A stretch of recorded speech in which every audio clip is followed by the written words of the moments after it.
How to talk about medical topics like you're not a nerd. Let's talk about kidney stones. By kidney stones, we tend to mean not stones in the kidney. We tend to mean ureteral stones or stones at the ureterovesicular junction, so like right before the bladder, or urethral stones. So let's take kidney stones out of it for a second. Let's say you're in a car accident, you get a pan scan. On that pan scan, you see a nephrolithiasis, like a stone in the kidney.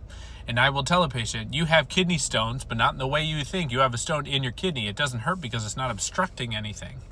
And people are not that complicated. We're all just tubes and pipes. You have a stone, plug in the pipe that usually goes from your kidney to your bladder, which is down here. It's not in the picture, but if you go more inferior, you would find it. And people will undoubtedly know someone who has had a kidney stone before, and they will be like, what do I do? My friend had surgery. His ureter exploded. What are we going to do? And there are two ways to describe it. Some people say, like, for every millimeter, there is a 10% less chance that you were going to pass it on your own. So a 2 millimeter stone has an 80% chance of being passed on its own, and a 9 millimeter stone has only a 10% chance that it's going to get passed. Other people will say, like, 80% of stones under 5 millimeters will pass, whatever.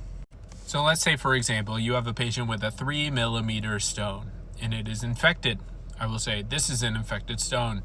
Your urine is dirty. You have a fever. You have a stone. You need a procedure. I call a urologist. But if a patient has a small stone and it's not infected and their pain is controlled, I will usually phrase it as, we are giving you the opportunity to not get surgery. People often do not need surgery.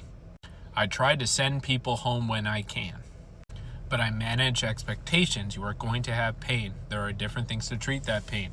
There's Zofran for nausea, and Tylenol and NSAIDs are really good for pain like this. Some people require opiates, but not all.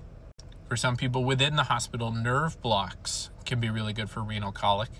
But studies have shown that Toradol or ketorolac injections are not much more effective than just getting 400 or 600 milligrams of ibuprofen every 6 hours.